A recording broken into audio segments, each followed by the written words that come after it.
not the best government, but the best system of government. So all these massive advantages, we just need to unleash that potential. So I've been tracking economic statistics in relationship to Canada, and it's left me open-mouthed in amazement at our dismal condition. So from what I've been able to understand, the richest people per capita in terms of GDP per person, gross domestic product per person, so that's total productivity, is Ontario. And Ontario inhabitants are now poorer per capita than inhabitants of Mississippi. And that's the poorest American state. So the inhabitants of Canada's richest province are poorer than the inhabitants of the United States' poorest state. And that's actually occurred primarily in the last 10 years. Yeah.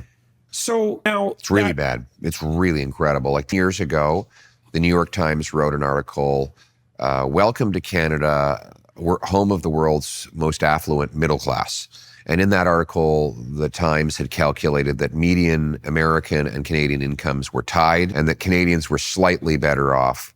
Now, part of that was because of the 2009 financial crisis hit them harder than it hit us, but still. Now, per capita GDP in the States is $22,000 higher than in Canada, measured in USD. So that's about almost 30,000 measured in. Right, so that's a whole other income, essentially. Yes. That's a whole other part-time